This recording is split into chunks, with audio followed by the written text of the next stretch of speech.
Well, good evening, colleagues, and welcome to this meeting of Corporate Scrutiny.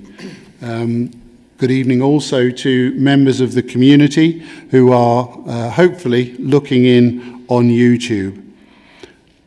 Usual requests, can I request that mobile phones are either off or set to silent during the meeting?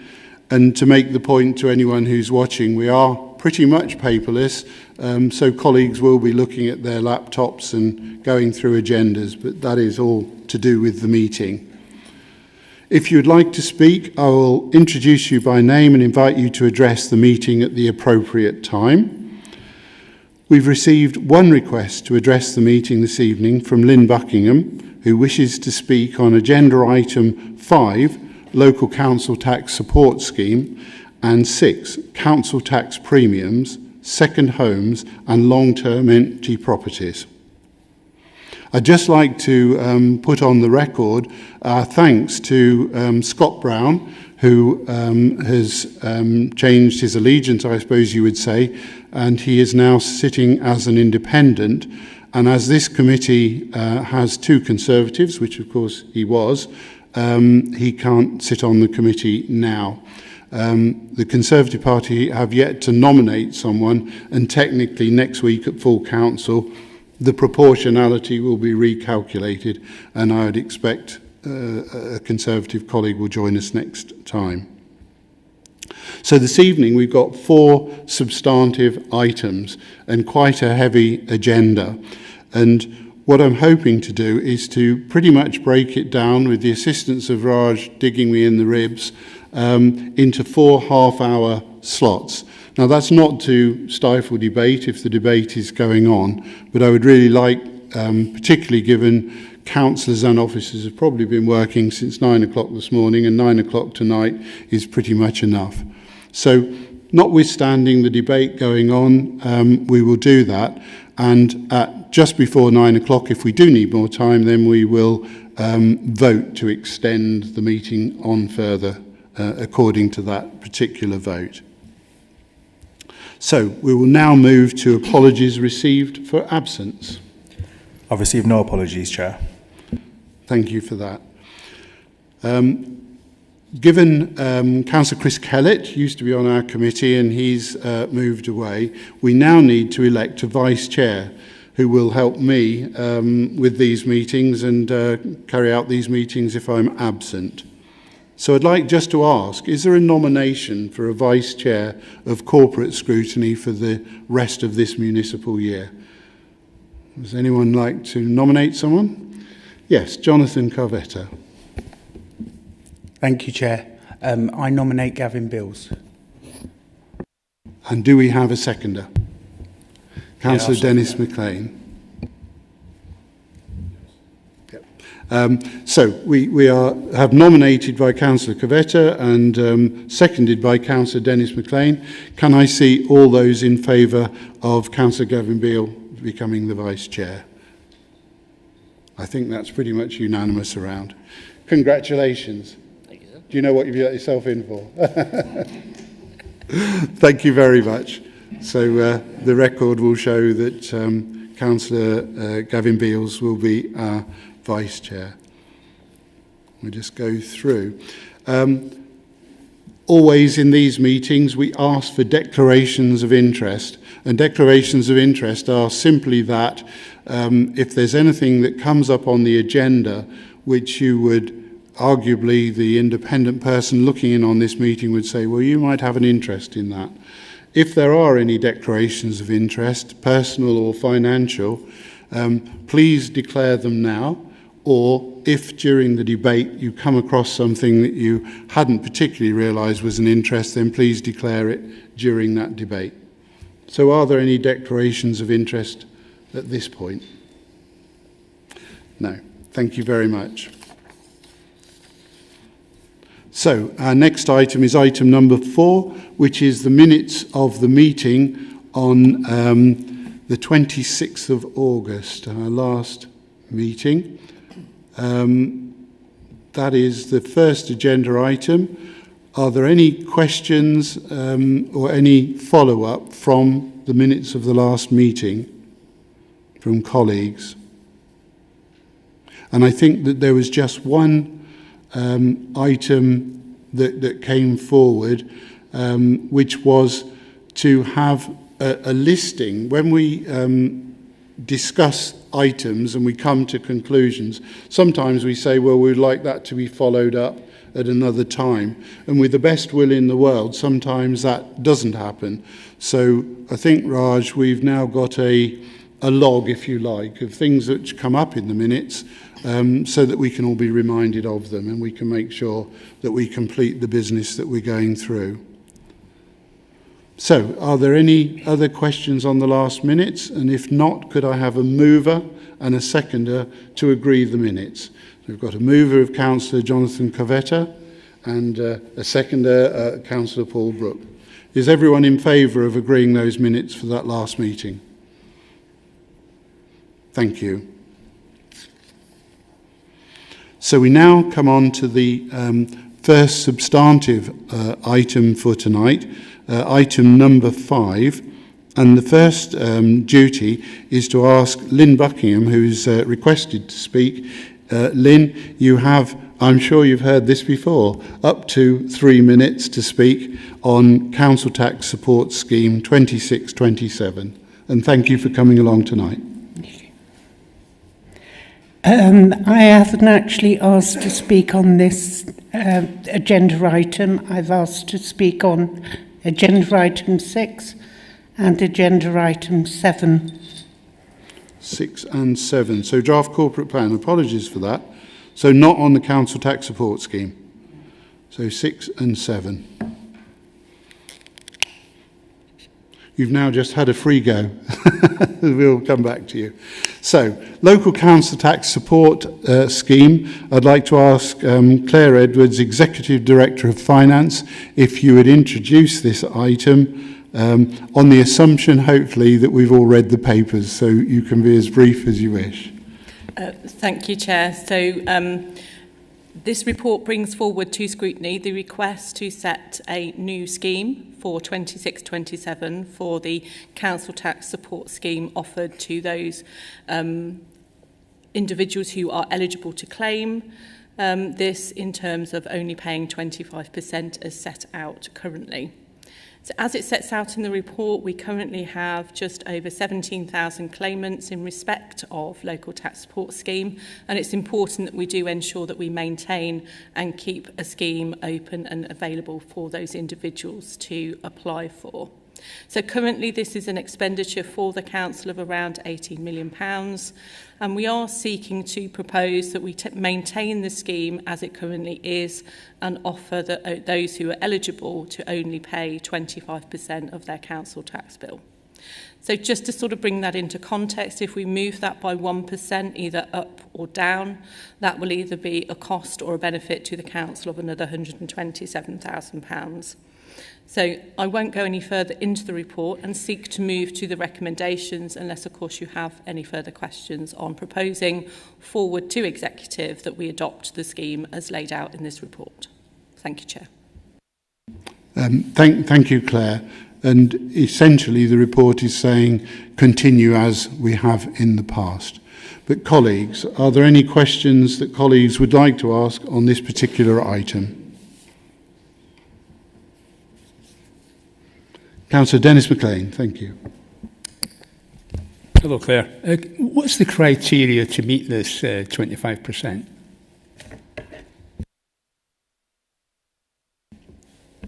Off the top of my head, I'm afraid I'm not able to answer that question. It will be around income, but I'd have to come back to you on that because my colleague who knows all the technical details around this is not available to be here tonight, unfortunately. So I can obviously come back to you with the criteria. It is actually on our website, specifically what you need to do and provide for that. So all of that information is actually on our website. So any individual can actually look to see whether they can apply for council tax support.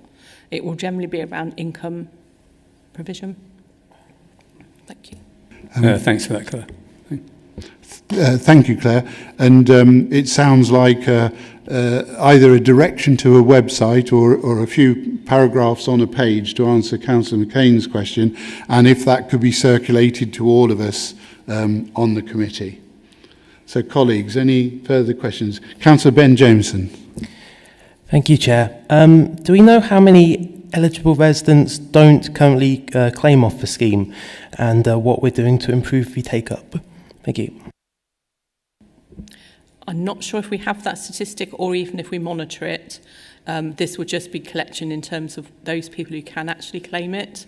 Whether we have any information to be able to share in terms of those who come forward to claim but then aren't successful, I'm not sure if we retain that information, but I will certainly check and come back to you on that. Thank you. I guess in some senses it's what we don't know in a way in that process. And let's add to that in terms of coming back to colleagues on the committee. Colleagues, any other questions?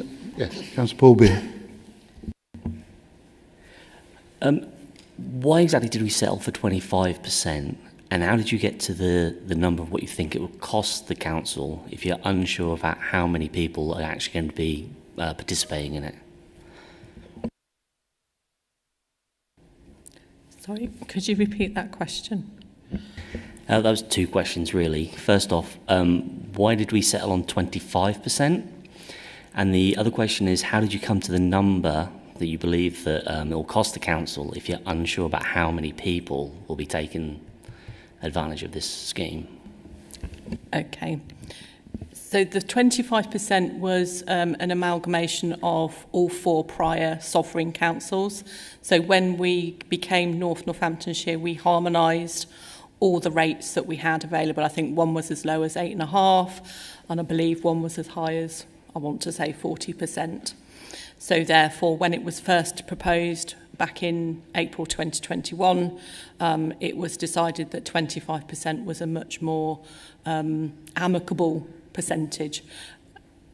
There's no rhyme or reason as to why 25% is a number that we found that actually it's a good number in terms of actually it still encourages people to contribute something towards their council tax and still remains affordable. Now, the cost side is actually derived in here is based on the numbers that we do know. So the cost that we have at the moment, which is indicative, is around those who are actually currently claiming, so which is just over 17,000. So yes, it will move in terms of those because you'll have people who will become eligible and those will then who won't no longer be eligible. So it's just about making sure that we roughly know that there's around 17,000 people at any one time who will start claiming for council tax support. Thank you, Claire. One thing that is obvious in times when cost of living is difficult for a lot of people, what I'd like to recommend to the committee is that we perhaps have an update on how this scheme is running, which actually addresses the questions that have been asked.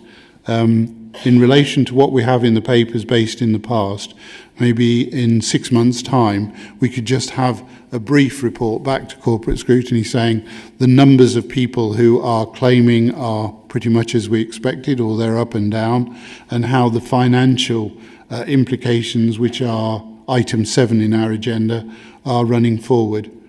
And from the chair, I'd like to move that. Would someone like to second that we have an update? Councillor Dennis McLean. So I think we would like that to, run through. Are there any other recommendations that colleagues may have in relation to this particular item? Well, on that basis, Councillor Dennis McLean. Yes, Chair. One of the questions we have here is, has any modelling been undertaken to understand the financial impact for both the council and residents of adjusting the contribution level, e.g. 20% or 30%? Through you, Chair. So part of our modelling is that for every 1%, as I said before, we've calculated that the cost to us or the benefit to us would be around £127,000. So if we were to move the percentage down by 5%, you're talking circa £600,000 cost to the authority. So the lower the rate, as in to the individual or the residents, the higher the cost will be to the council to support that scheme. The higher the rate, so if it went to 30%, for example, it would reduce our overall costs by the same amount. So again, so 1% move either way would roughly be about 127,000 in terms of our modelling. Another question is, Chair, is due to the recent increases in council tax, has the 25% allowance been looked at to see if it's still affordable for residents? So through you, Chair, thank you. So what we haven't seen, the area where we normally would focus on is whether we see an uptick in people not being able to pay. So where we see an increase in arrears, and we haven't seen that. It's very static and in line with the general council tax collection rates, which is is roughly around about the 96 to 98% of council tax is paid. Thank you very much, Chair and Claire. I'm just coming back to you there, Dennis. Would you like us to refer on to the executive on this one, exactly that question, and ask executive members to comfort themselves that with the increases in council tax, that this is still affordable? Would you like to move that? And we can. Yes, I'd like to move that based on as well that coming up soon as in December, the decision to raise council tax possibly, and that would bring into effect a two rise time for those who are on 25%. Yeah. So Councillor Dennis McCain has moved that. Would someone like to second that as a second recommendation? And Councillor Darren Rance. In effect, for the executive prior to their making the decision, just to comfort themselves on that particular point. And that would also nicely catch up with our first recommendation in relation to a review. Well, I'm sensing, I almost sensed there were no more questions. Councillor Paul Brooke. Sorry, through the chair. I just wanted to ask, obviously not everybody gets 25% that they have to pay. Some are, that's a sliding scale, isn't it? From full payment down to 25%. So if you apply for council tax support scheme and are eligible, it's 25% is what you only have to pay. So if you're not eligible, you would pay 100%. There's no sliding scale. There's no sliding scale. No. So someone who's on low income, but they're not going to get like 50% to pay. No. It's just 25% or. Assuming you meet the criteria in terms of becoming eligible, which would be around your income level when you claim benefits. So basically, if someone's just over, they're going to have to pay the full whack. That's it. Yeah. Okay. Right. What I would add into that, what we do, which is also in the report in section 5, is that we do have a social inclusion team. So if there are people for any reason who don't actually meet the criteria but still require our help, we defer them to that team that can also help them then seek out for the benefits as well. So we don't just leave individuals if they still are seeking financial support. Okay, yeah. So basically there is another option. Yeah. But yeah, no, that's all right, because obviously some people may just literally be above your. Okay, thank you very much. And I think one of the things that I've always found within our benefits section and housing and other areas, there is always a welcome for people to come and express their concerns in terms of how they're doing, and always a very sensitive approach from our officers to try and help in those circumstances. So, councillors, we've moved 2 recommendations forward. I equally know, and perhaps should have welcomed, we've got executive members sitting with us tonight who have heard those points, but we will also, and I will go to the executive on the 11th and make those points that we just have. So I'll draw that item to a close, and we will move on to item number 6. And if I'm right now, Lynn, item number 6 you do want to speak to. Yes, thank you, and good evening, and welcome the opportunity. Right now, our corporate plan sets out strong priorities: family, community, prosperity, and smarter, faster, fairer services. Sorry, Councillor Buckingham, you wanted to speak on item 6. That is the council tax premiums. Item 7 is the corporate plan. Item 7 is... The next item. Sorry, so you only want to speak on one item, and that is item 7? No. 7 and 8. Okay, so we are now on council tax premiums. I apologise, I've got various notes were given to me earlier. So we're now on council tax premiums, item number 6. Over to you, Claire. And Lynn, you will come in on item number 7 and 8. Is that right? Got there. Claire, sorry about that. Thank you, Chair. So this report covers 2 items. So the first item is around the second homes premium, and the first is around empty properties. So just to take those in separately, so the second homes is seeking to go out to consultation around bringing in a second homes premium. So if you have a second homes, council tax premiums will be increased. And we need to go out to consultation for 12 months hence to do that. So it's quite a long process, and we're seeking to start that process now. It doesn't mean to say that that's going to happen, but it's essentially trying to understand what sort of premiums we would be able to apply and what sort of second home properties are out there.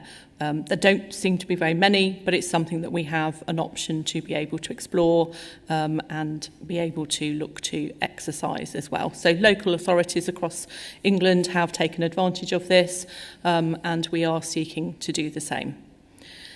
On the empty homes properties, so at the moment we have the ability to, after 2 years of a property being empty, to be able to increase the council tax premium on those properties and trying to encourage empty properties being brought back into use.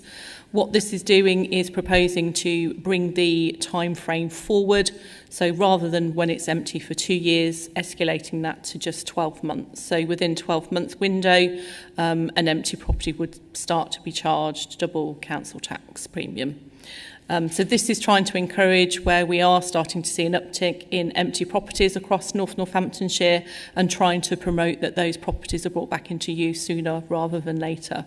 So these are mechanisms that enables the council to encourage or discourage certain activities and behaviours within those properties where we want to see them used fully rather than being empty, whether that's an empty second home or an empty property that's just not being inhabited. So these are sort of areas where we can sort of really focus on to really sort of ensure and encourage that those behaviours are discouraged, so to speak. So there's 2 elements to this. One is seeking that we go ahead with the empty properties and increase that from 2 years to 12 months. And the other one is to seek consultation for the second homes premiums. I'll thank you there, Chair. Thank you, Claire. Colleagues, questions on second homes and also empty homes? Councillor Jonathan Carvetta.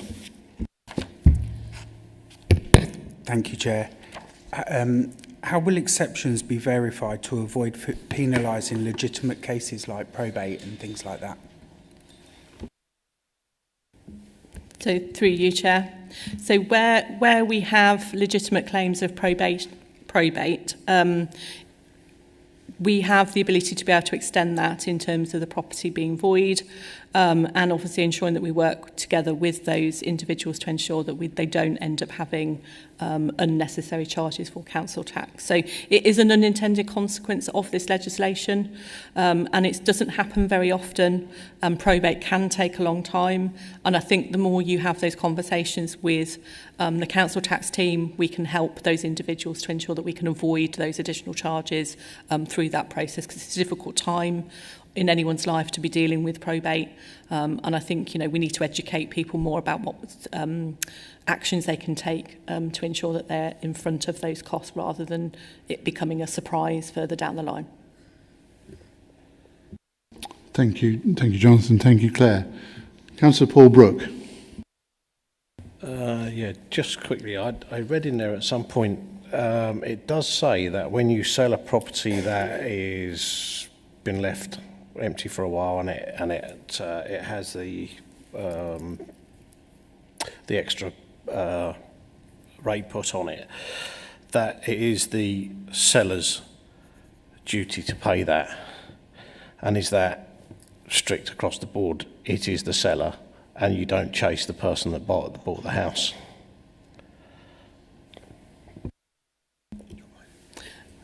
Through you, Chair, I'd have to double check that and come back to you. I'm not sure if it is the seller where the council tax burden is placed upon.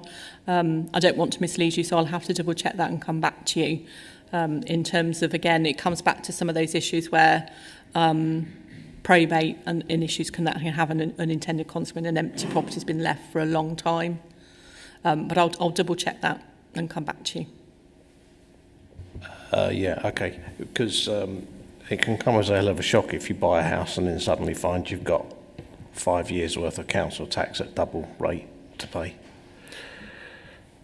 Yeah, so essentially, which would imply that it's the buyer who would pay, not the seller. So I think I just need to double check which way round it is and make sure that we are correct in that. But yes, it's making sure that we do encourage some of these. So it's charged to the person who owns the property. So the longer that they have it vacant, the increase in council tax. But it's when we have no owner of the property, that's where some of the issues do start to come about, where there is no owner and it's gone into Crown and it's been held like that. So where we have properties that we can't trace an owner, you can't claim back the council tax. So, but again, what I would, there are circumstances where this does happen. They're very rare, they're not normal, but they do happen, and it's making sure that we have sight of that and we can educate not just the buyers and sellers, but also I think there's an area where we also need to look at estate agents and the solicitors who are doing the conveyancing to make sure that these are highlighted as issues that could happen with an empty property. It shouldn't deter us from what we need to do in terms of bringing those properties back in to use.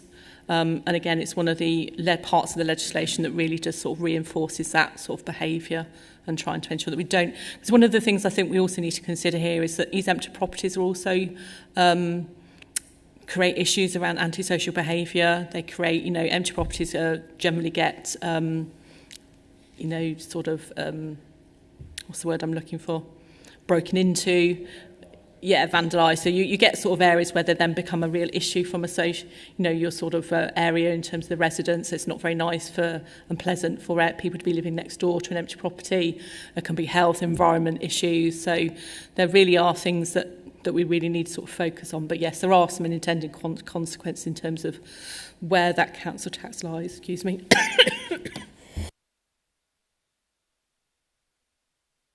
Get a glass of water. Thank you, Paul, for that question. Councillor Bill McIlhenry. Yeah, hi Claire. Just one question. There's sort of talk of the rate, talk of the rates being completely changed across in budgets or whatever. What effect would this have on these plans? I know it's hypothetical, but if they're completely reorganised, and how does this affect the potential income and the potential reduction in available housing should you not be able to put this through?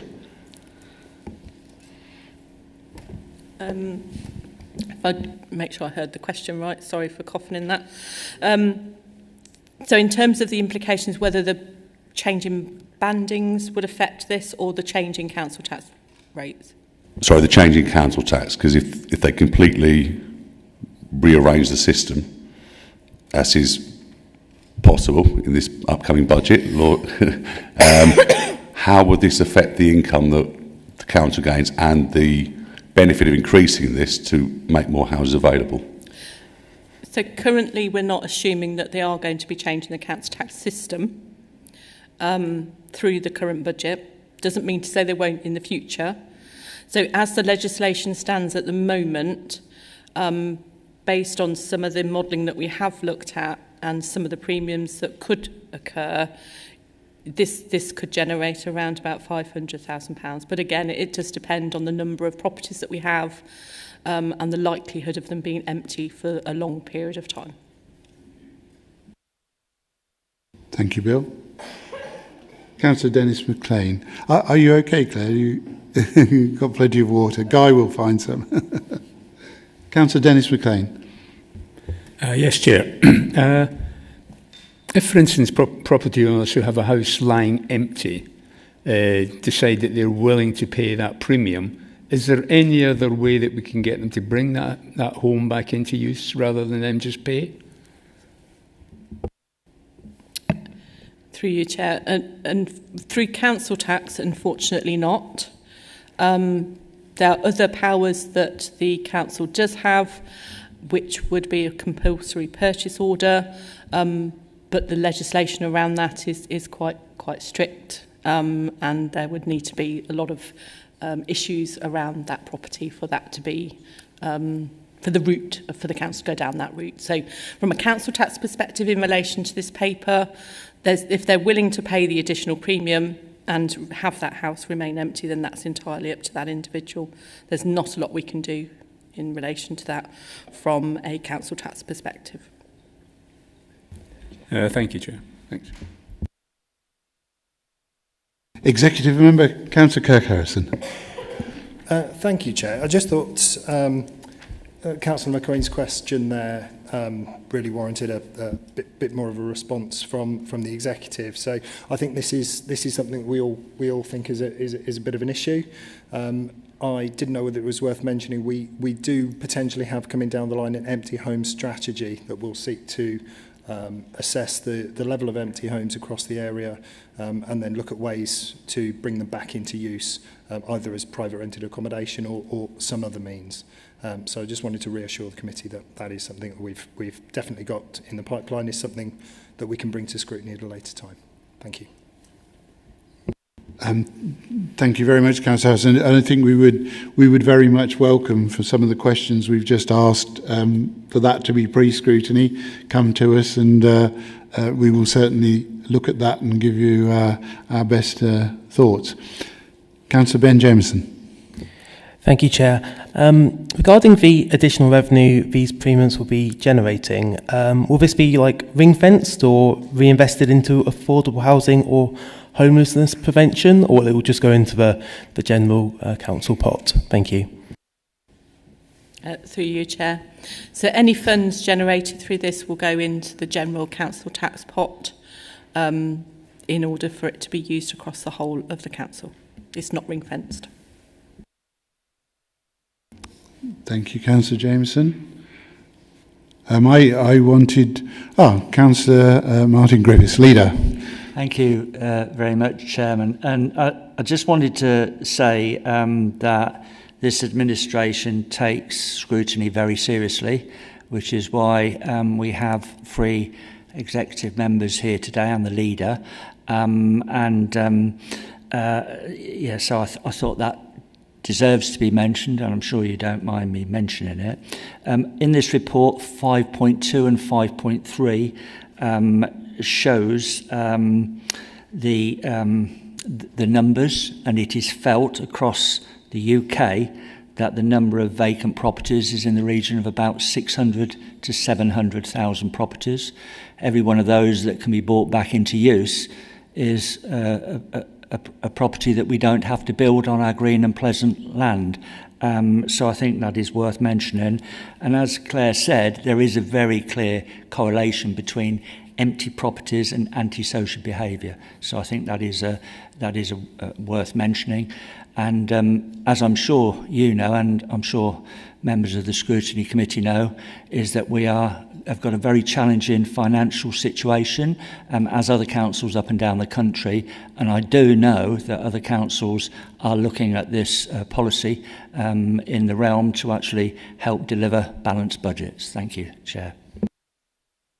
Thank you, Councillor Griffiths. And I'm glad that you mentioned 5.2 and 5.3. It is astonishing when you look at 5.2, at the time of writing the report, the council has 3,138 properties that have been determined as empty. I mean, that is phenomenal. I remember, I'm not sure what the current level of house building we have. I certainly remember to the old borough council days, it was about 500 a year. And in that context, we've got about 3 or 4 years just by bringing them back into use. And I think, and thank Councillor Harrison for his input, as the empty housing properties housing policy comes forward, I think it would be really useful to perhaps have part of that about what we can actually do. Because I certainly know in the past that where properties have become really overgrown, unkempt, we can actually, I think, go in and tidy it up. And I believe also put a charge on the property so that, you know, as and when it is sold. But things like that, I think, are really important, and equally important that number of houses. And we were looking £336,000 on a Band D for getting those properties back into good use. And certainly, I think every one of us in our wards, we tend to every 4 years go around and see a lot of houses. A lot of us see a lot of houses in between 4 years.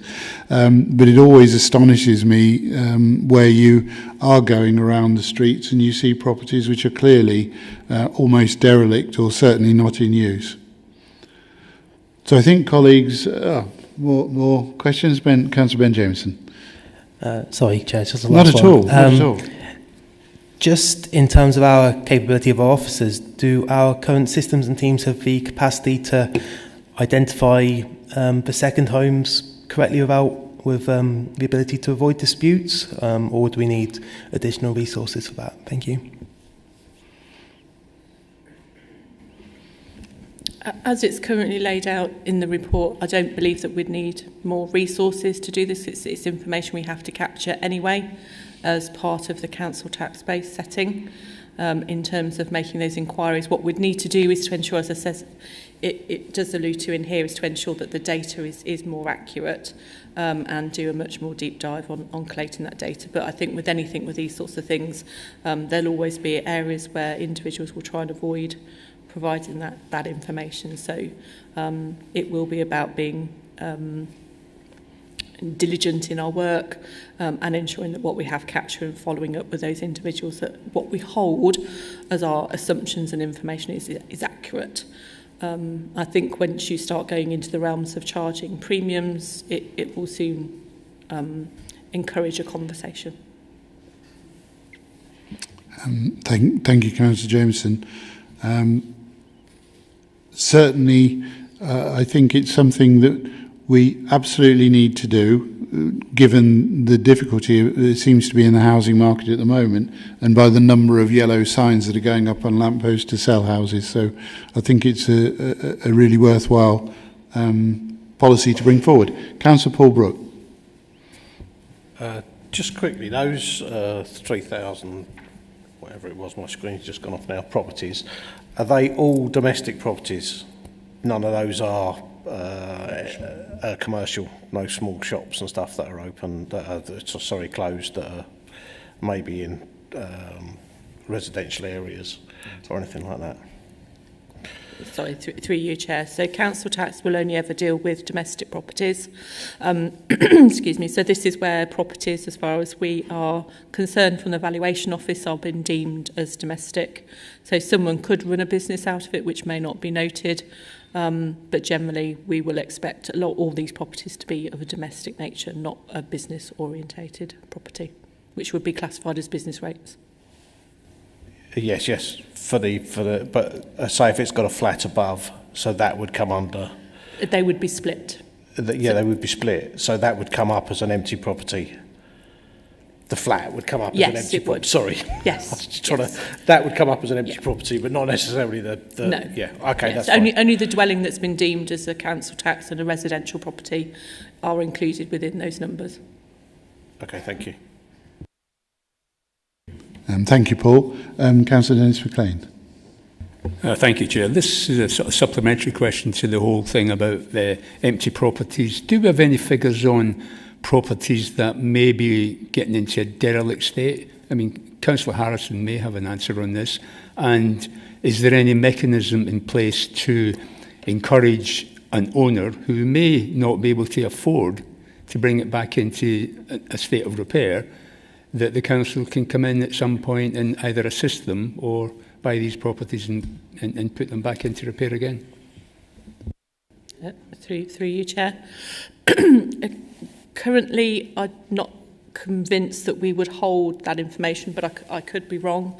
Again, it would be something we might have to come back to on as to whether we understand, whilst we might note them as being empty, whether we understand the level of degradation of those properties. I'm not sure that's a criteria we have to hold for council tax purposes, but it's something I will certainly ask the question on.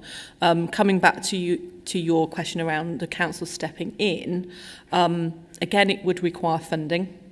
And if so, where does that funding come from?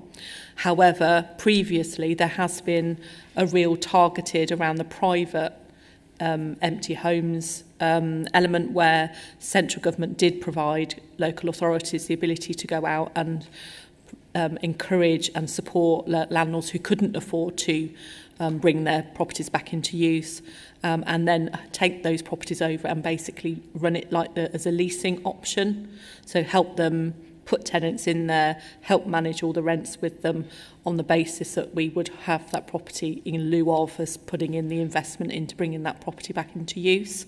So I know within some of the sovereign councils that this was undertaken, where we identified about 140 odd properties, and actually contacted some of the landlords if they would be interested in working with us to bring those properties back into use. Unfortunately, those schemes weren't very well taken up. We only had about 10 or 11 properties that actually came back into use.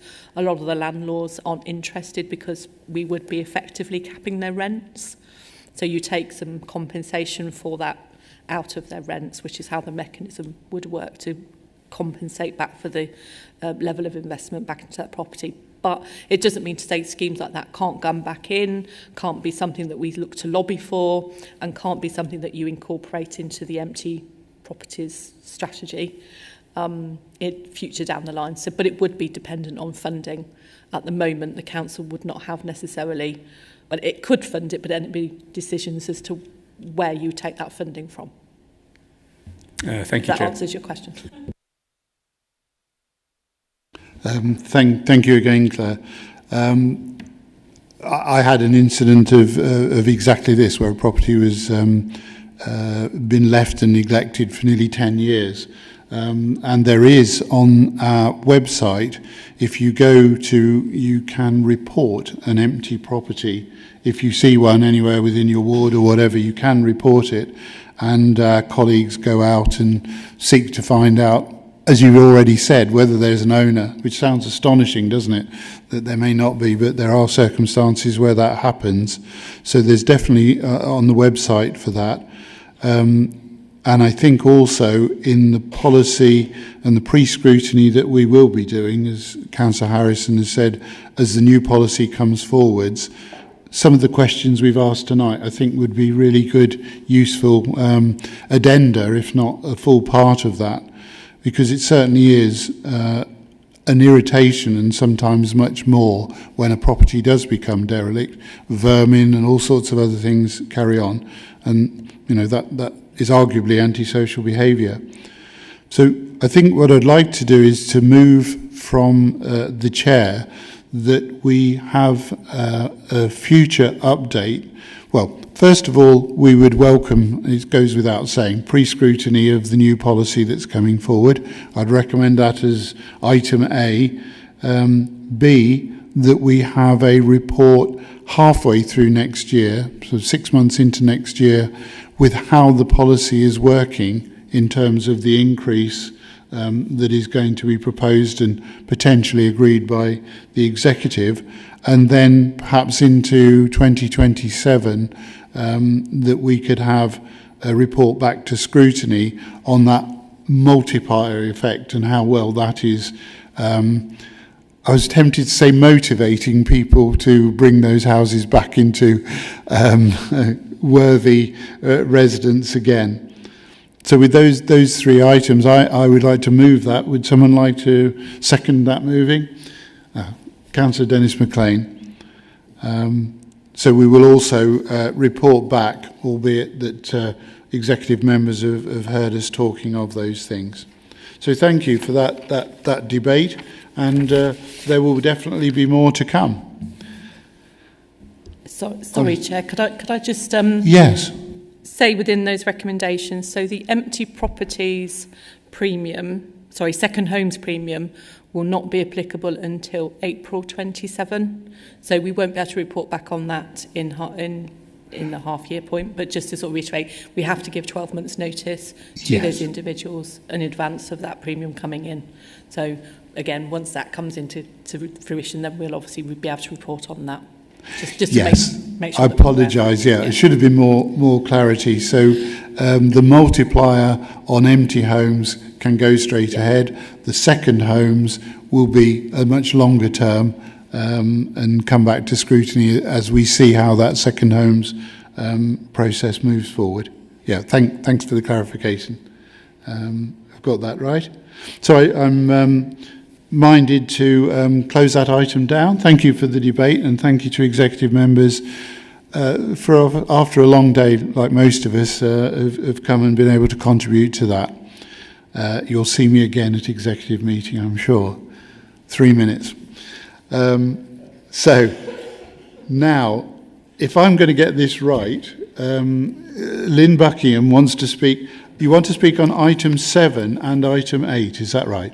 So item 7, I've got there in the end. Lynn Buckingham, would you like to talk on item 7, draft corporate plan?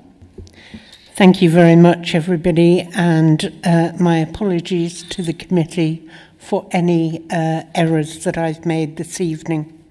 And thank you.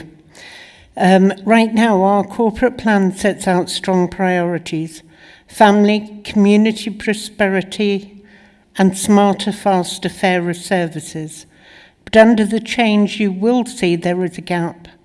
We tell residents that what we hope to achieve, but we don't yet show how success will be measured, how much it will cost, or what risk sits behind each promise.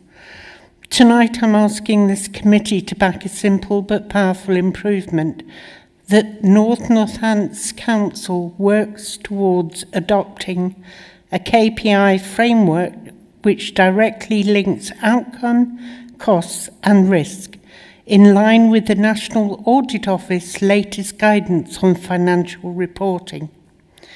That's where this proposal comes in. The NAO has been crystal clear. Every public body should integrate performance and financial data. Not separate scorecards, not siloed spreadsheets, one view showing the impact of every pound we spend. The KPI matrix does exactly that.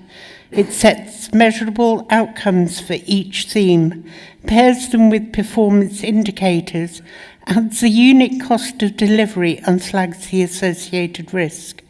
It turns our corporate plan from an aspiration into an accountable business model. For example, under family, we'd measure the cost per early help intervention versus the cost of a care placement. Under community, the cost per resolved antisocial behaviour case. Under prosperity, the subsidy per affordable home. Under smarter, fairer, faster, the cost per transaction, digital versus face-to-face. It's practical, transparent and rooted in the National Audit Office call for outcome-based reporting. And it would give this committee the tool it needs to scrutinise not just performance but value for money and risk exposure in real time. Residents deserve to know what difference our spending makes, not just how busy we've been. This framework closes that gap. It's not more bureaucracy, it's better management. Chair, I ask the committee to recommend that they work towards the NAO-aligned KPI matrix. Under paragraph 4.9 of the corporate plan, and used to shape quarterly performance reporting. Because when we measure what matters, we lead better, we spend smarter, and we earn back the public trust that good governance depends on. Thank you. Thank you, Lynn Buckingham. And I think I might swing that, the questions there about KPIs, National Audit Office, VFM and performance. I'll swing that question straight on to Guy Holloway, who's now going to introduce this item on the corporate plan. Guy. Chair, thank you very much. And and good evening, councillors. It's actually an honour to be here this evening. I think an item as important as a corporate plan that sets out the vision and the priorities for an organisation like the council that affects so many lives is a privilege, but it's a team effort between officers and between members. And before I actually introduce the report, Chair, I think it's important to say that there's actually quite a lot of work, it won't surprise members, goes into writing a document like this. So you may remember there was a report that went to Executive in July that set out quite an ambitious time frame in line with the council's constitutional process. There's been a resident satisfaction survey, and there is another report on the agenda that does link into that, because that was really finding out about what the things are that are important to local people. So the resident satisfaction survey, an informal dialogue with partners and with members around what the content of the plan should be. Then workshops with exec members and with leadership colleagues and officers from across the council to formulate a draft plan, and then a consultation with stakeholders, partners, and importantly the public as well, Chair. So there's a lot goes into that, and I think it's important to say that it's not just me presenting a report this evening. There's a whole machine behind it, but it is an honour. But saying that, obviously welcome any feedback, and of course, in terms of policy, executive members will be able to cover those. But in terms of process and interpretation of what's in the plan, I'm happy to answer any questions. So just to sort of move into the presentation, Chair, if I may, it's just sort of like an introduction. Delighted to be able to present the corporate plan this evening, which sets out the high-level ambitions and priorities for the next 4 years. The council's been shaped through engagement with key stakeholders, members and the public, etc. And you've seen from reading it, it's really built around 4 key themes. So about family, community, prosperity, and smarter, faster, fairer public services. So keeping it really simple. The plan outlines what each of these themes means in practice.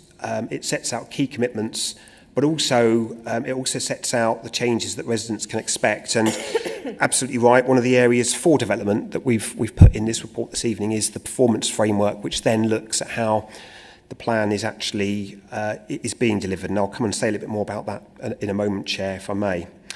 I think it's really, really important to keep in mind that the corporate plan is a high-level document, so it's interpreting the ambitions set out in the Big 50 strategy for the wider area, which covers partners, not just the council, but also it's supported and underpinned by a new plan this year, which will be the annual delivery plan, and this was a recommendation from the LGA peer review to strengthen that, what's often referred to, and forgive me, the golden thread between ambition and action.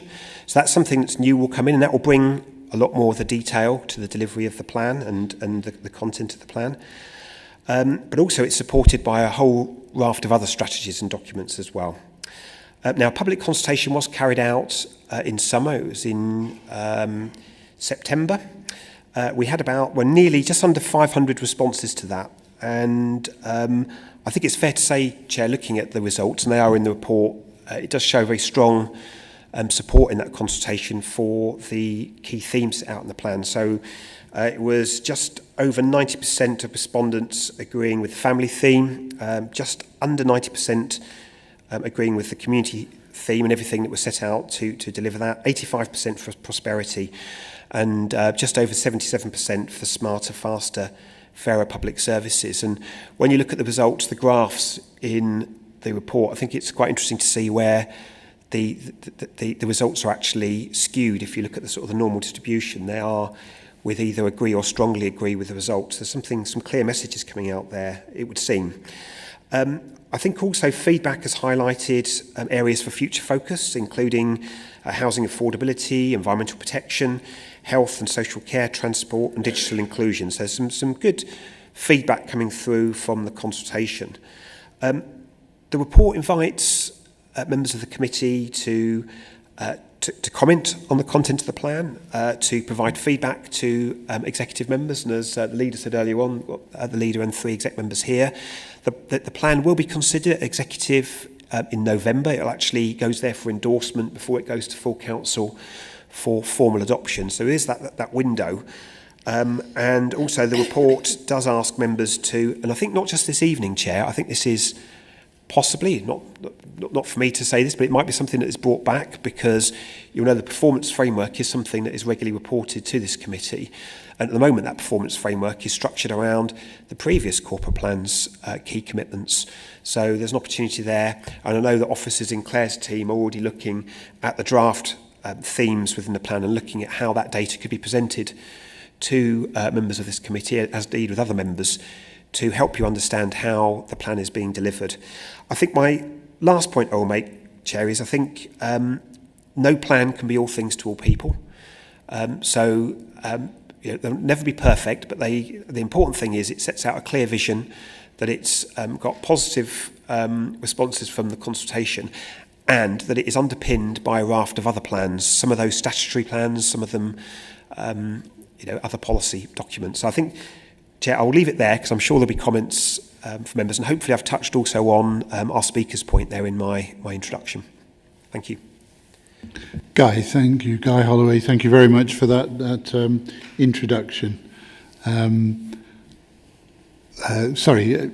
Councillor Martin Griffiths, leader, you wanted to contribute there as well. Yeah, and it's probably best that I say my piece now before, obviously, members of the committee can then take it further. Can I all take this opportunity to applaud both Mr. Holloway, the senior management team, and also the executive that worked very, very hard and very, very thoroughly and quickly to deliver this over the summer. I believe it's a tremendous piece of work. Just picking up on a couple of points that Guy made, and that is, it is high level by nature. I think that is the way it should be.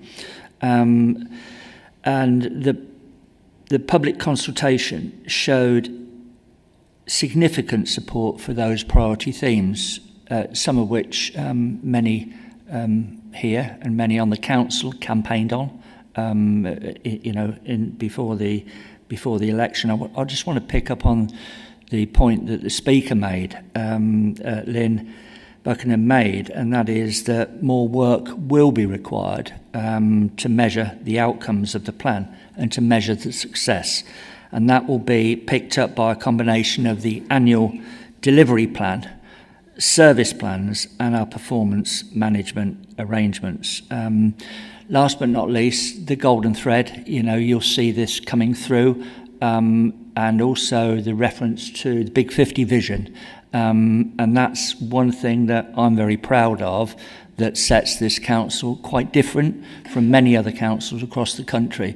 So I really hope that, perhaps I'm being pessimistic tonight, Mr. Chairman, that this committee can fully support this going forward. It's not completely set in stone, but I think it's a fantastic starting point. I'll say no more than that at this stage, Chair. Thank you, Councillor Griffiths. Colleagues, to follow on, any colleagues wish to make any comments that we should send, albeit the executive members are here, but we still need to send our message. Councillor Dennis McLean. Thank you, Chair, and thank you to the executive and all the officers for producing this report. And with the survey, I think the only thing I'm sort of looking at is that, the survey either asks the questions or gives information. But one of the things I'm not sure if we could have done it or not was to show figures as in costs. Obviously we can't give real cost to an extent, let people know the cost of programmes and things that are operating within their council, because a lot of the times when I speak to constituents, they don't know the costs of anything.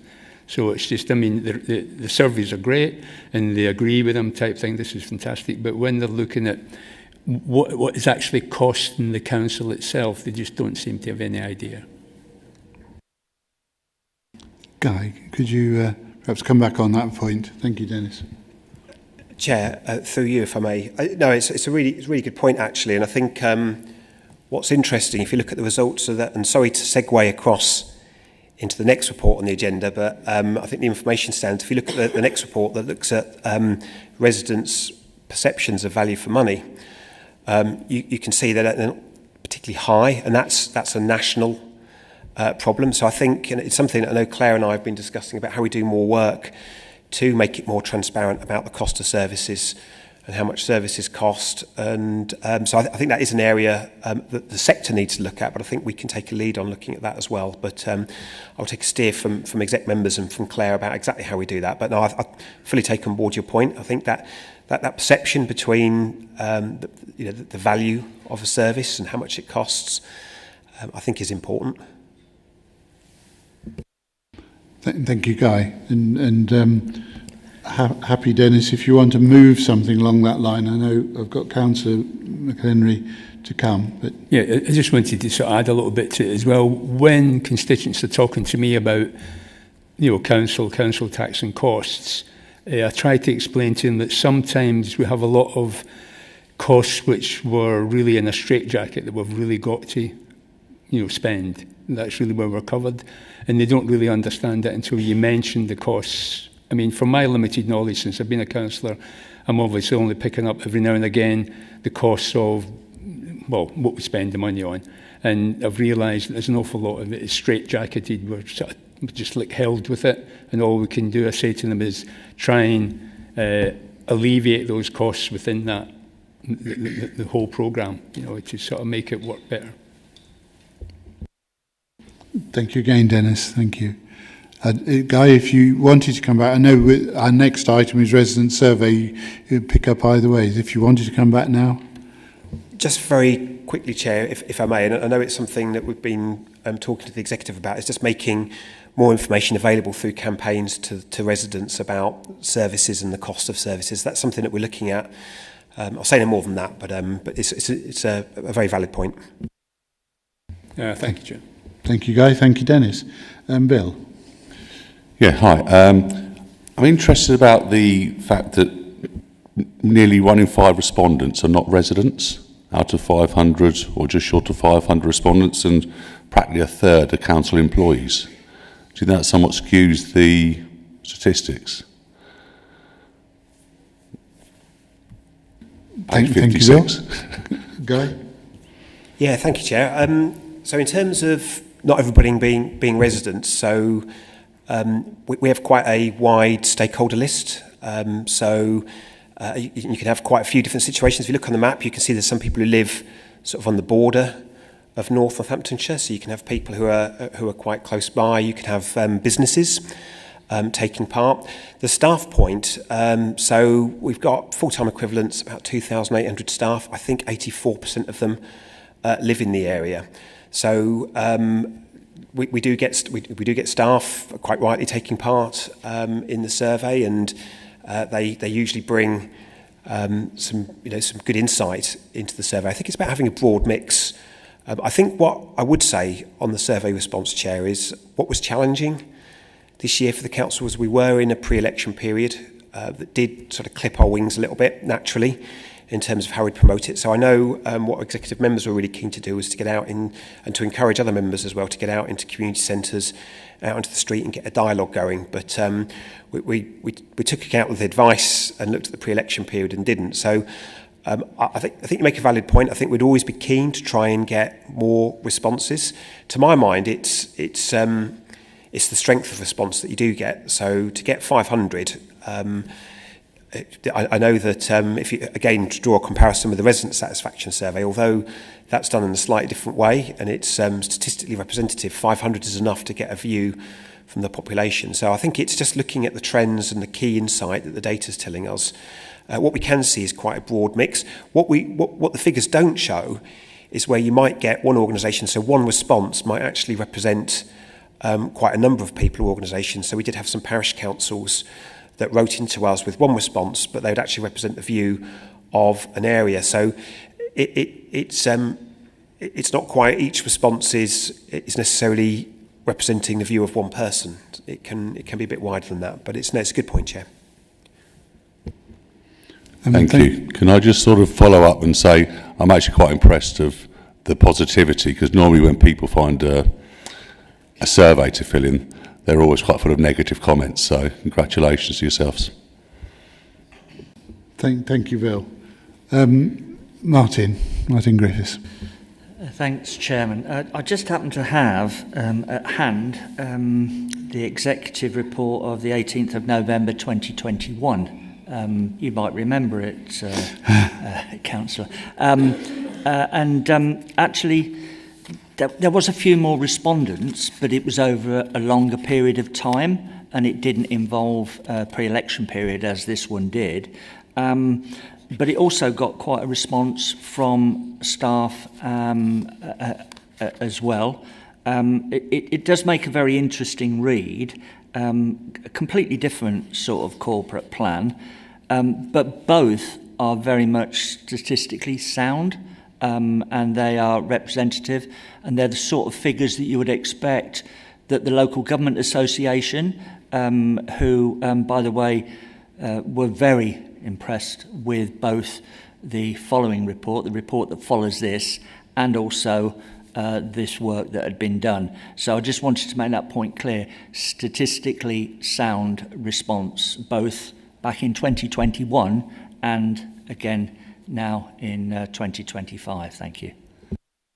Thank you, Councillor Griffiths. Councillor Rance, Darren Rance. Were any specific concerns such as digital exclusion, rural transport, planning enforcement or SEND support omitted or under enterprises in the draft plan?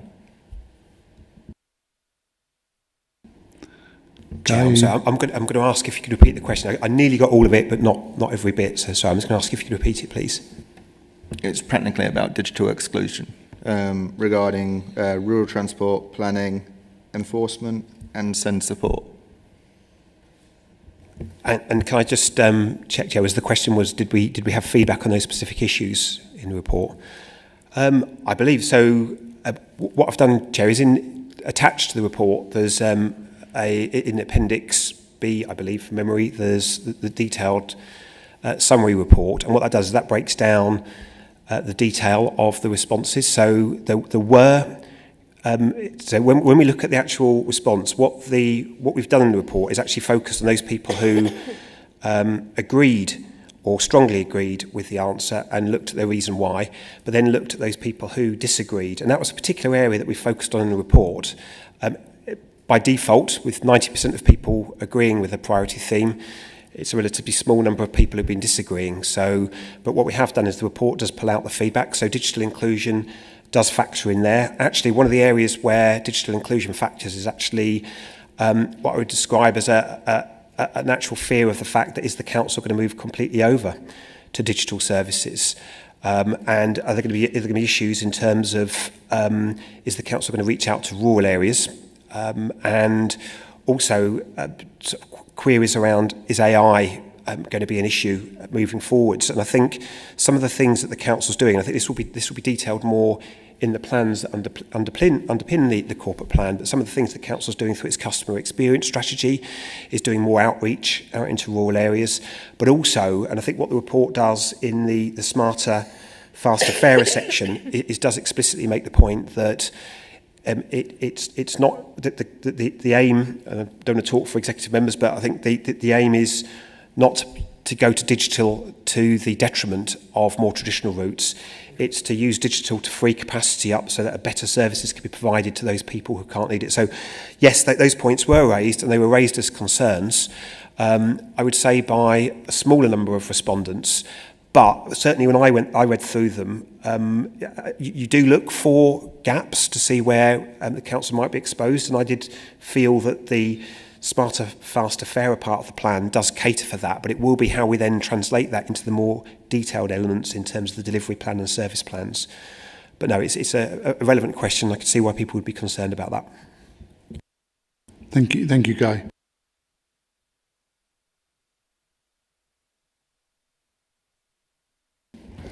Thank you, Chair.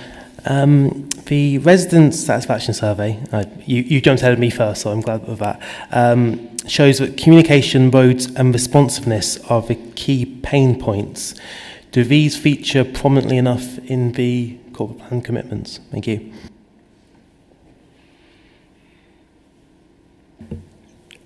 Chair, if I start off, but I'm happy for if exec members don't feel that I've answered this, I'm keen not to stray into the policy area. But what I can say in terms of just plain fact, what's in the corporate plan, I think the fact that one of the 4 priority themes is around smarter, faster, fairer services, I think that area is catered for. I think it is, however, down to how we then interpret that into the next layer of plans. And again, that might be an area that members want to consider through the performance management framework in terms of, we know that through the dialogue and discussions that certainly I've sat here where we've looked at the performance indicators, some of those points come up quite regularly. And so I think there's an opportunity there to look at outcomes. But I'll stop there because I know it might be an area that executive members want to also answer. I've got Councillor McCain to come, but Councillor Griffiths, if you wanted on that same item to finish that one off, and then I'm happy to do that if you wish, Chairman. So the corporate plan will not and cannot contain every single thing. However, just because it is not in this document does not mean it isn't important. And we have a statutory responsibility for a lot of services, and the idea of the corporate plan is not to list all of those things, but they are very, very important. Just picking up on the thing about our parishes and our town councils, again, this administration takes their views very, very seriously. As you know, Chairman, I'm getting round to see as many of the town and parish councils as I possibly can. I can confirm that those that I've spoken to about both the resident satisfaction survey and this draft corporate plan are extremely impressed with the work that has been done, and I'm sure many of them contributed to the surveys. Lastly on that subject, and we've made it absolutely clear that we will not force town and parish councils to take on any services that they do not wish to take on, but those that decide to take on additional services or premises, for instance, we would help them on that journey. And again, that's gone down extremely well with our parish and town councils. Hope that helps, Chair. Thank you, Councillor Griffiths. I've got Councillor McLean, and then I don't think I've got any other councillors wishing to speak. Thank you, Chair. It's gratifying to know that the executive have taken the survey into their hearts when preparing the plan. Just one question. How will we involve the residents, partners and members in shaping and delivering the plan over the next 4 years?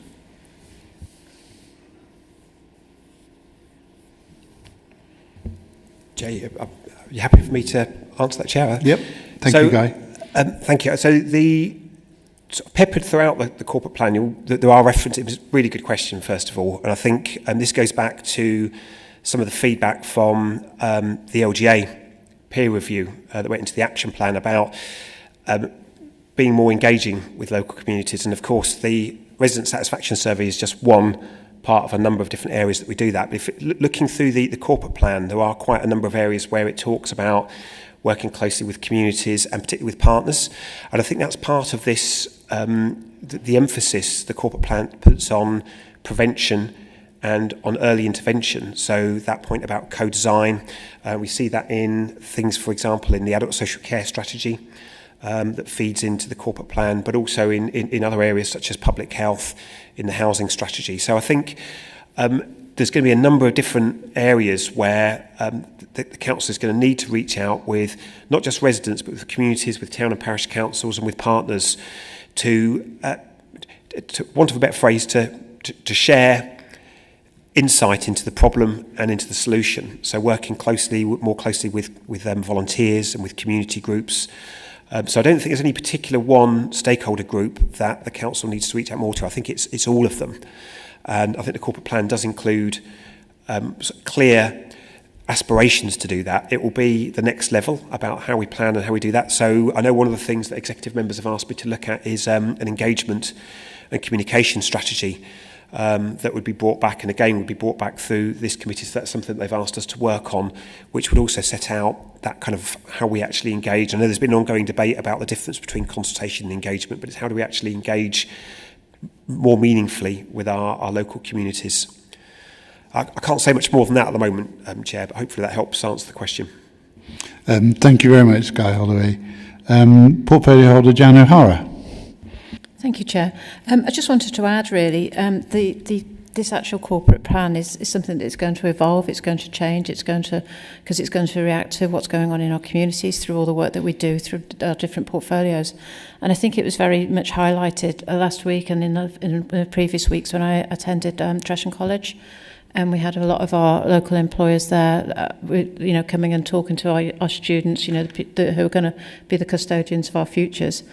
And they were very much engaged and wanted those quality jobs and wanted those young people to be able to work towards a good job in terms of getting the qualifications that they needed and have that support, because obviously there's a lot of apprenticeships now rather than having to go off to university. And I think that has actually been highlighted within the survey that we've done, and I think this corporate plan shows that we are very much around family and community, and also with the Big 50, the work that we're doing there, the work that we do with our employers. I've been out to a couple of employers and seeing what they're doing and how they're supporting our communities and making sure that we're taking it forward and we're future-proofing. And I think that's why I say this is more of an evolving document, that it's a starting point that's been backed up by the survey of what people actually want in our area, and that we're going out and we are making sure that we do care and show that commitment and have that, and we are listening. And that's why it was important that we went out and did the survey, and that's why it's important that this corporate plan is about our communities and supporting them, and not just for our businesses but through our planning and through the work that we do and the support that we give to people, whether it be to people who are on low earnings, and therefore we do what we were talking about earlier, they pay 25% of the council tax, but we're helping them to be in charge of their own lives, and that, I think this corporate plan very much points to that, and in terms of the health and well-being as well. There's a whole plethora of our council that feeds into this, and every single directorate feeds into this, and I think that's very apparent within that. And we will continue to listen and adapt as things come forward and as ideas come forward. So it's very good that it's come to scrutiny and it comes to executive, and then it's ratified by full council. Thank you for that, Chair. Thank you, Councillor O'Hara. I don't see any other colleagues with questions.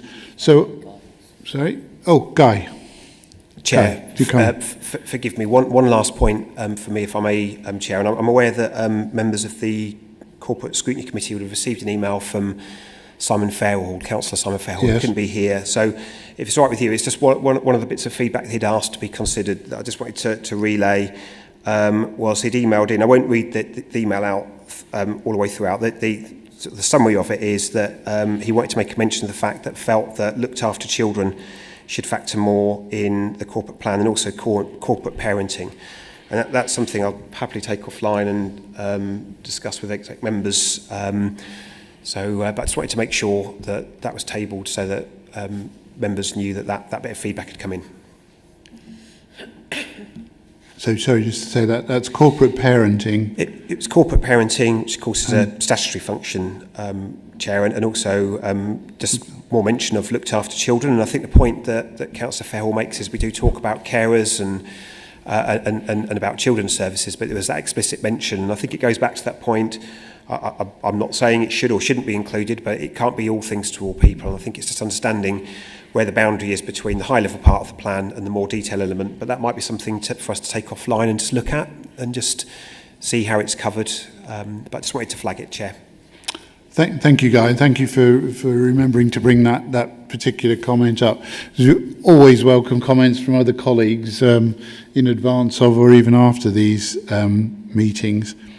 So I think what we can now do is sort of draw to a conclusion, picking up some of the comments that have been made and our recommendations we might make. Bill's point about can we put some words around that corporate scrutiny encourage the executive to spread consultation as wide and far as possible, recognising the digital and the non-digital nature of our communities. I think, does that sound right, Bill? With a nod there. We've got the aspect of looked after children and corporate parenting. You take that offline and obviously bring that forward and advise. I'm sure, Guy, you will advise the executive at that point.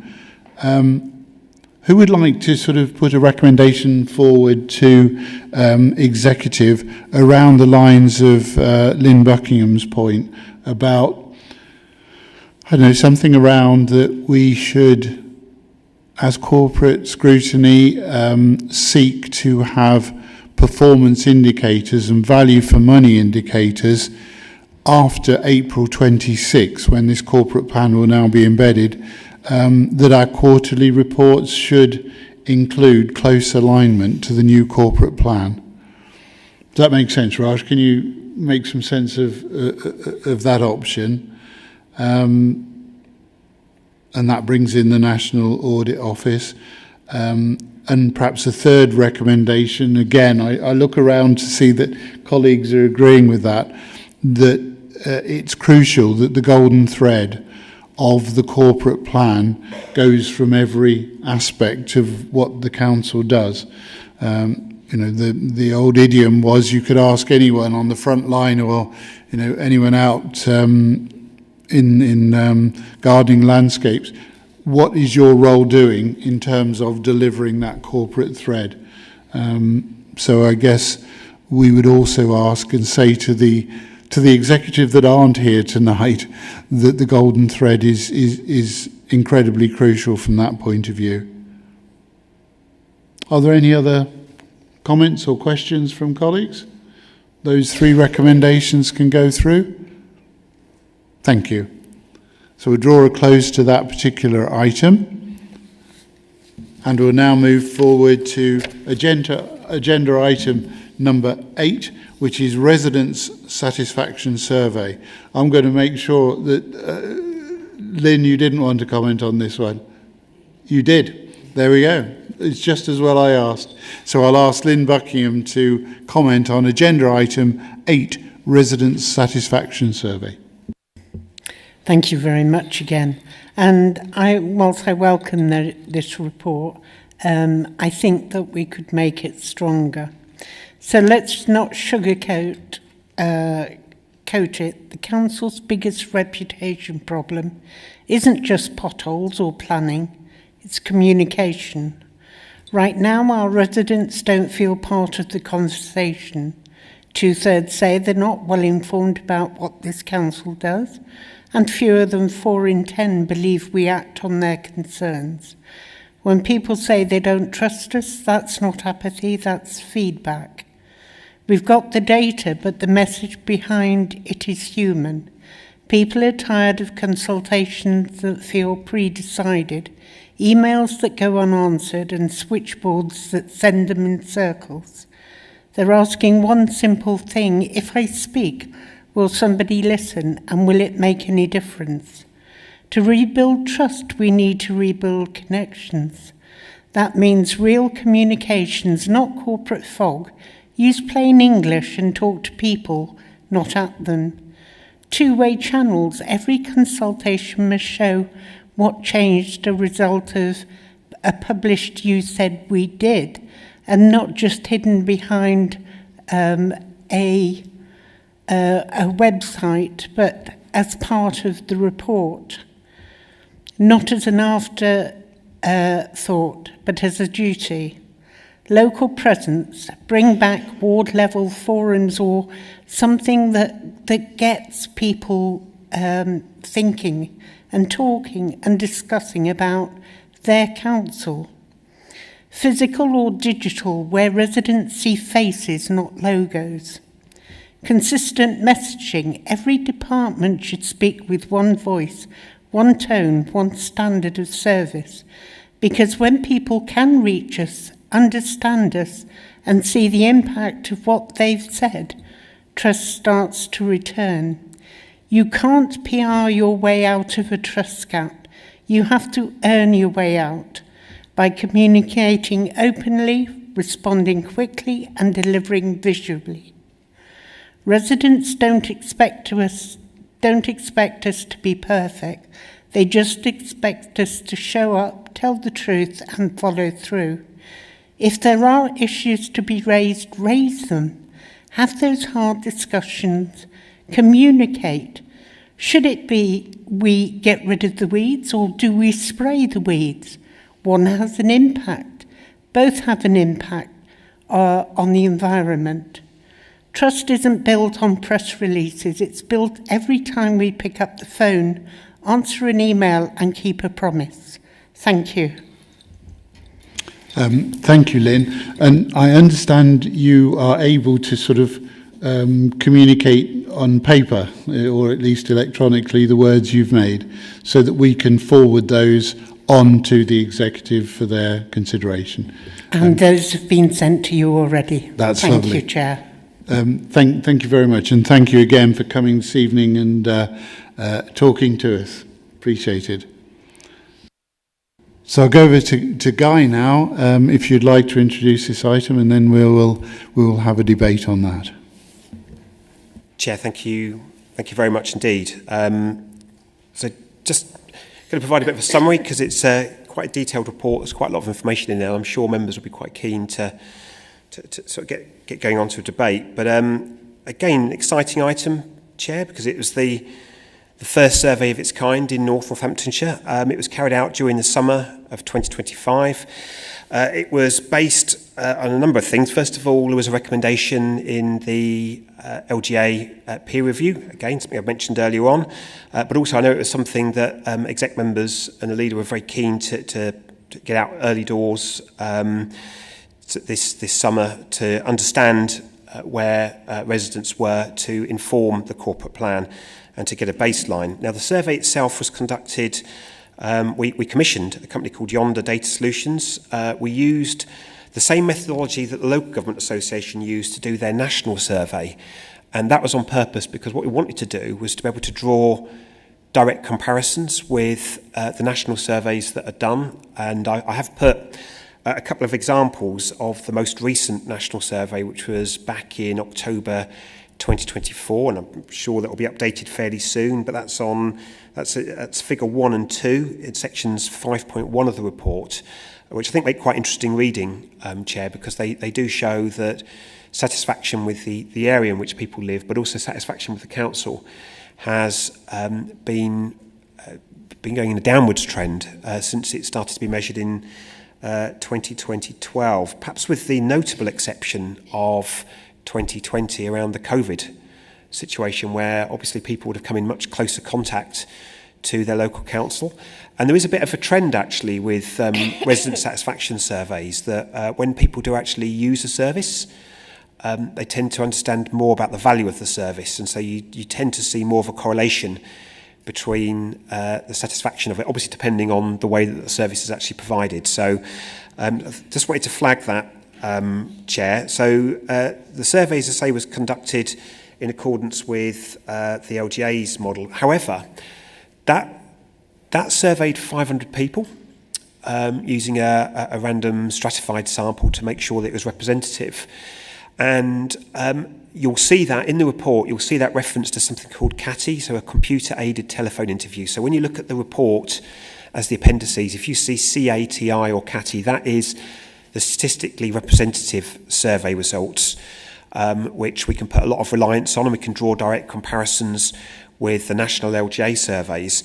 However, the executive members didn't feel comfortable in just doing a random survey. What they wanted us to look at was actually to make the survey available to all residents, because the feeling was that people, if they'd heard that there was a satisfaction survey, they'd probably want to take part. So what we also did was what we called a self-selecting survey. So we made an online survey and a paper survey available so people could take part. And the company Yonder Solutions said that we're the only council that's actually done that. So they were really interested in the results. And what we have done is the report does include the results of both surveys. And I think what's interesting is that the self-selecting survey, which isn't statistically as sound and as representative as the CATI survey, does tend to mirror the surveys, the survey using the LGA methodology, but it seems to be quite a bit lower. And what we saw when we were doing the survey is that people would encourage other people to take part and to have their say. So you do get some statistical bias in. But what it did do is it did allow residents the opportunity to take part if they wanted to. And you'll see we've actually put the qualitative data in the report, the appendices, as well as the quantitative data. So there's actually quite a lot of information there, redacted for personal details, that we can use as a council, not just for this piece of work, but in the future to help understand more about our residents. So I just wanted to make that point. Now, I wasn't going to go through all of the headline results, Chair, just a few snippets. So 68% of residents say they're satisfied with the local area, and that's slightly below the national average. 41% are satisfied with how the council run things, compared to 56% nationally. And bear in mind, this will be, although this was taken at a point in time, usually what you get is perception is shaped by experiences over a period of time. So these results, there'll be a lag, and this will be shaped by experiences over a period of time when it was measured. And then 28% feel that the council provides good value for money, and that is quite low. I referred to that earlier on, and that's actually a bit of a national trend, being quite low, which I think says a little bit about perhaps the complexity of services and funding, but also how councils actually communicate that. So I think there's potential work to do there. 37% believe the council acts on residents' concerns, which is quite a lot below the national figure. Satisfaction with services, and this is my point about that thing about when you use a service, you tend to sometimes have a different perception. Satisfaction with waste and parks does score well in comparison to the national average, but we can see there are concerns with road maintenance, pavement upkeep, and services for young and older people are flagged as areas of concerns. And as our speakers pointed out, only 33% of residents feel well informed about council services, highlighting I would say probably a quick win in terms of areas that can be improved. Before members shoot the messenger, Chair, what I would say is I think the good news, and I think the interesting bit that I think comes out of the survey, is 78% of residents said that they prefer local decisions to be made by local councillors, and that is actually higher, quite a lot higher than the national average. It stands out, and I think that reinforces the importance of local accountability. Just thought that was interesting and quite reassuring, actually, Chair, in terms of where things are. So I know members have had the opportunity to consider these findings and also look against the corporate plan, but the report does ask members to take stock of the survey and consider whether there's anything in there that can be used to shape, Chair, I don't want to tread on any toes, but to shape any future scrutiny, but also the learning of the council. And I'll stop there and happily take any comments or questions. Thank you. Thank you, Guy. Thank you for a very clear introduction. And it's that old idiom, isn't it? It's definitely work in progress to see how we move forward. The only thing you could do worse is not to do this at all, in that sense. So, colleagues, questions. Kirk, you wanted to... Councillor Kirk Harrison. Thank you, Chair, for your indulgence on this one. I think this is a really important report for scrutiny, yes, but also for the executive and for the whole council.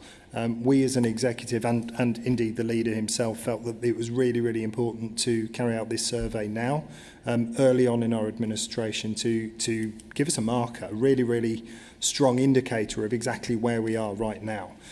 Because with the development of our corporate plan, as it develops, as we progress into our administration, we'll be able to do this again, and to really see just how well our improvements and our priorities have gone down throughout the community.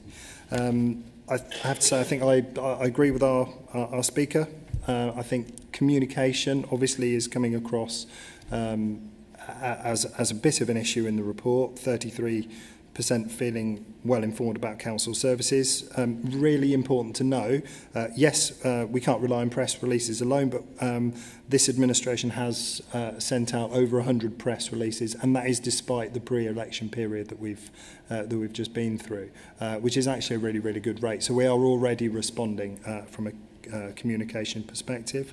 There's already also a focus on improving customer services. It is very much front and centre within the corporate plan that we've developed on the back of this.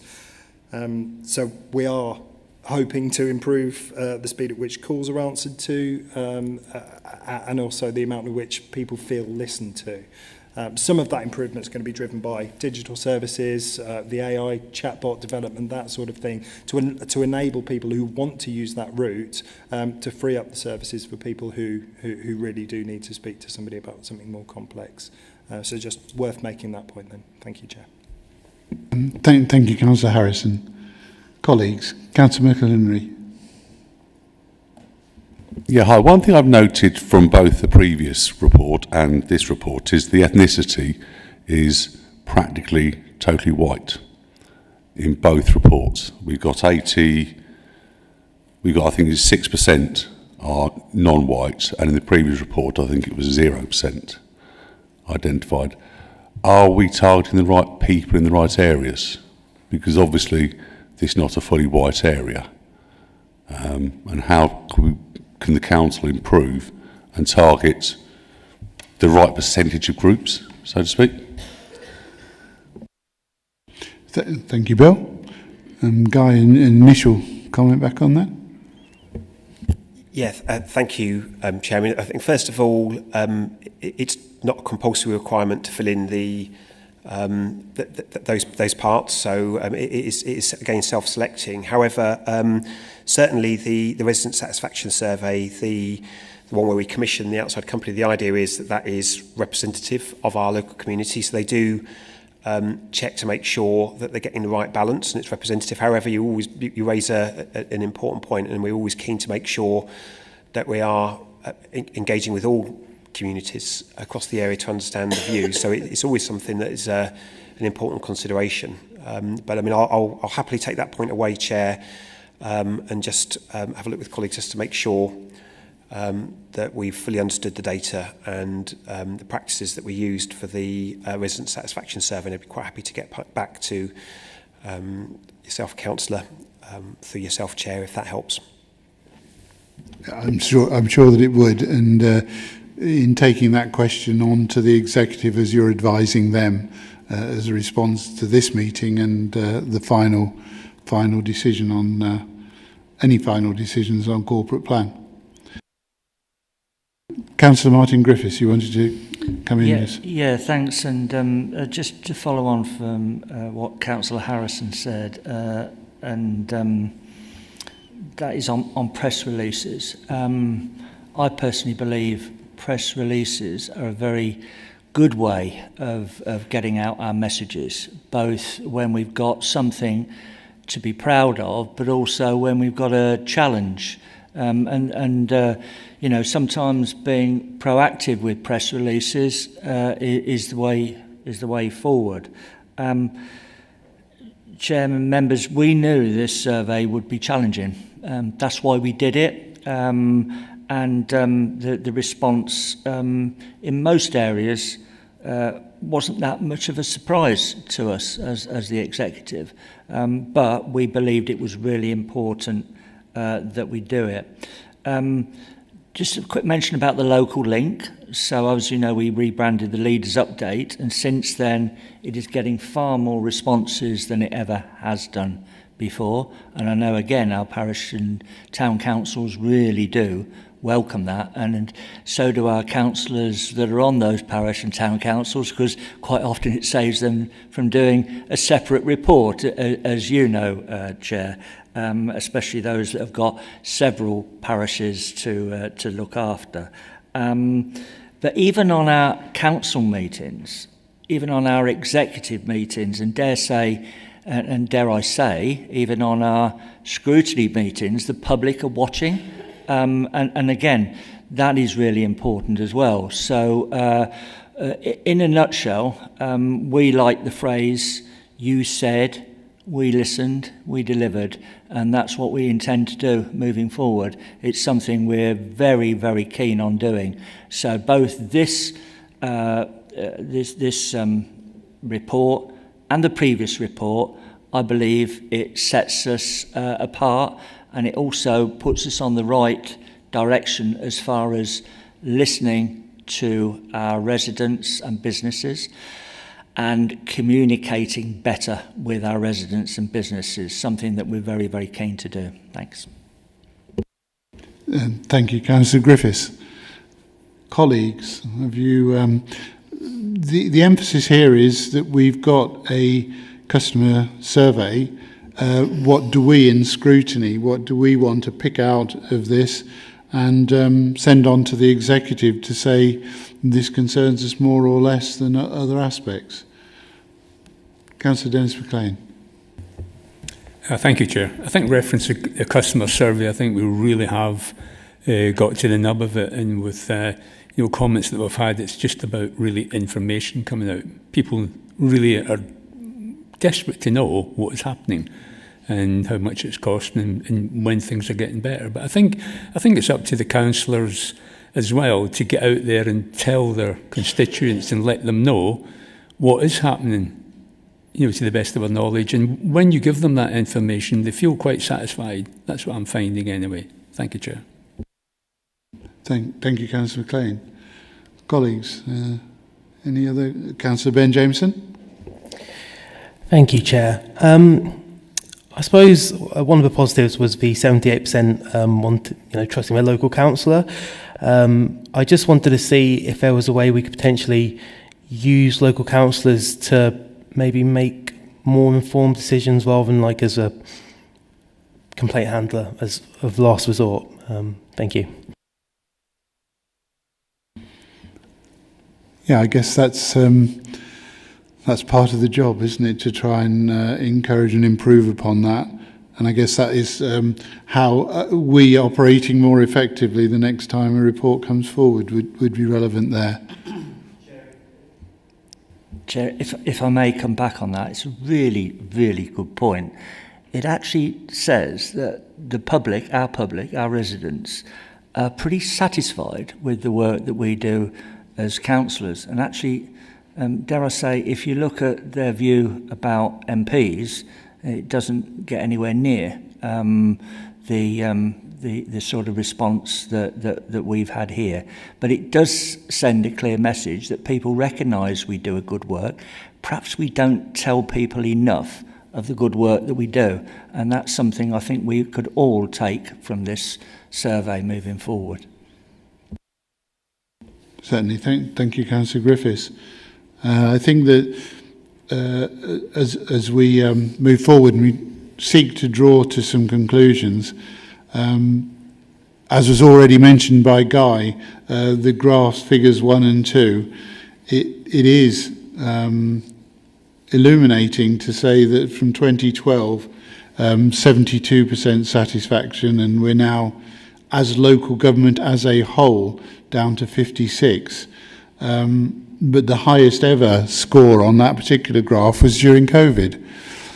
Now, I'm not suggesting that we actually need a pandemic to prove that we're a useful organisation, but that is perhaps not surprising in times when people are finding it difficult. They do come to us and they do respect the work we did, and we all remember the COVID times.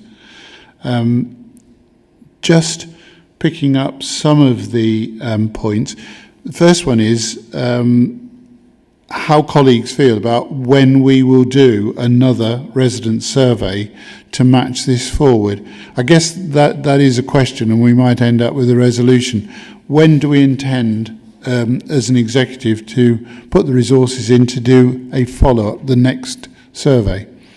If there's an answer to that. If there isn't, it'll be coming at the next executive, because that's the key, isn't it, to get a trend. I don't know if any executive members have got any views on that one. Well, I shall say don't worry. So our first recommendation that I would put forward is, for colleagues to agree or otherwise, is that corporate scrutiny believes that the customer survey should be a regular process within the bounds of finance. Obviously, it costs money to do. And we would send from this committee to ask the executive when future customer surveys will take place, let's say over the next 3.5, 4 years. Do we agree with that as a recommendation? Yeah, I'm picking up Councillor Griffiths wants to make a comment, but would colleagues agree from Scrutiny's point of view that that's a recommendation that we should put forward? So, Councillor Griffiths, it's coming your way. That's our first recommendation, but happy for you to comment. I'm happy to take a lead from Scrutiny on this, Chairman, and I'd like to think we do a further survey when we're well on the road to delivering an exemplar council, which is something that my executive are extremely keen to do. And I hope that can be shared not only with our scrutiny chairs, our scrutiny committees, but also the whole council, because I think that is something that we are adamant to try and achieve. So I would hope that in probably year 4 or late year 3 of this administration, we can do it again and see what progress that we've made. Thank you, Martin. I'm looking around to colleagues. I was going to suggest that, and it will be for the executive to decide, that the customer survey, notwithstanding resources, should be an annual process according to what the resources are, but I'm going to leave that to colleagues to think whether annually or biannually or 4 yearly as a recommendation. Clearly it's for the executive to decide. Colleagues, what's your thoughts on following this up? Councillor Paul Brooke and then Councillor Dennis McLean. I agree, annually. I just wanted to say that reading through all the comments on the survey, I saw an awful lot of people saying that we were filling no potholes and that we should get out and fill them. And as we actually have the executive roads, I wonder if he could maybe tell us how many holes we've filled in this year, and also how many they did last year, maybe. I think in terms of our debate, maybe that's a note that could be sent round to councillors after the meeting. I'm more focused at the moment. I'm going to ask, not an unreasonable question, but let's have that offline. Councillor Dennis McLean, and we're on the basis of having had the presentation on the customer survey. How regularly do we think it would help us scrutinising to understand that? I think on the survey, maybe biannually would be the best time to give people a chance to see the changes that are being made. And just a little follow-on from Paul there. Well, as a councillor going out on my bike regularly, I can see when the potholes are being filled. Thank you. So that's most convenient that Councillor Brooke will talk to Councillor McLean and come to the conclusion on numbers of potholes. So, Councillor McLean, would you like to move that that's a recommendation that it be biannually, and we'll just take a vote on that? Find a seconder. That the customer survey we recommend, whether or not the executive have the time and resources to do it. Yes, biannually. But so moved biannually. Does anyone like to second that? And Councillor Johnson Cavetta moves that second. So that basically infers the effort that's gone in. We would like to see how a trend comes forward and biannually on that one. That was the update question. when our residents say they don't feel informed, and I know we've spoken to the leader about this, the question is for scrutiny is, what do we feel about how we get out to the community to talk about and explain and share the budget with our communities? I just lay that out because within the survey people didn't feel updated.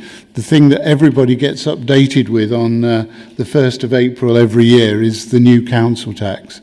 Do colleagues on scrutiny have any views on whether or not we could improve that 33% and what we could perhaps do in terms of the budget scrutiny, or what we could recommend to executive on that? Colleagues, Councillor Darren Rance and then Councillor Dennis McLean. Like something like a newsletter or something that could be transferred to like us councillors, and when we go to like our clinics we can actually present that. And would that be specifically within the budgetary process which we're coming up to next year, that concept of a newsletter? Councillor Dennis McLean?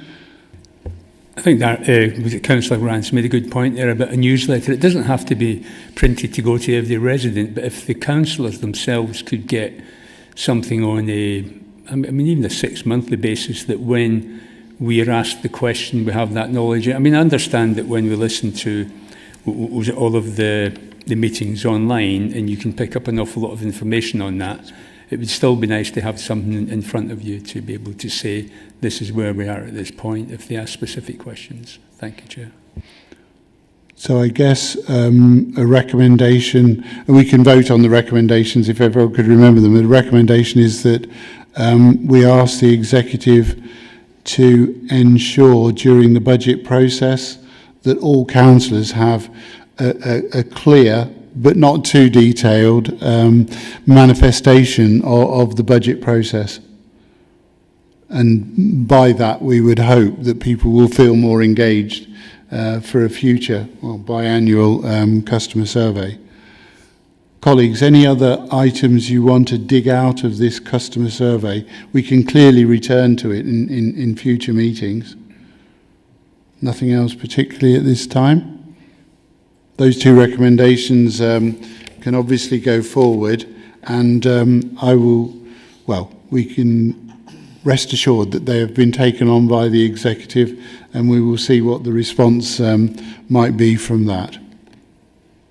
So if there are no other questions on the customer survey, we will wait to see when the next one comes before us and the refresh of it.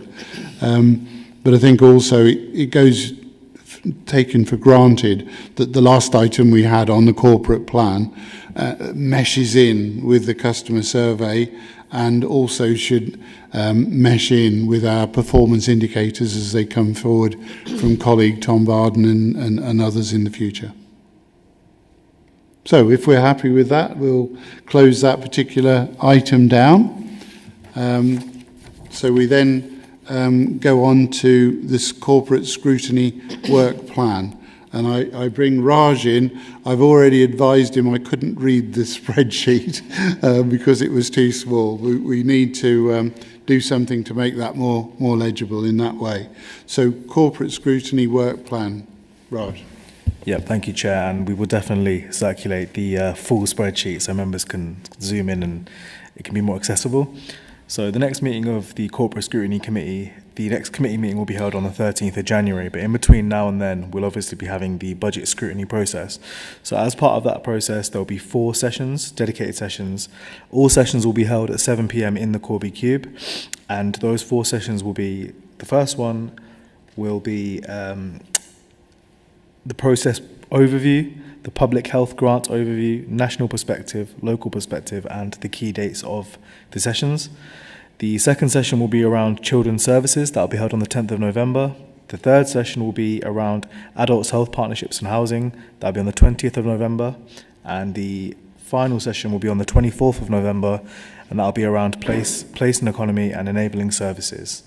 So the conclusions taken from that budget scrutiny process will then be brought back to the committee next year. And again, as always, any other items that might need to come to the committee will be raised by the Scrutiny Management Board for consideration. Thank you. Thank you, Raj. Colleagues, timetable laid out. It's our busy time of the year in terms of scrutinising the forthcoming budget. Are there any comments around the table? We've got dates set in the diary. Any aspects of how you perceive we manage the budget? I appreciate it's the first time for all but two of us, well, notwithstanding the executive. Any comments or thoughts about the budget scrutiny plan? Are you happy with those dates established?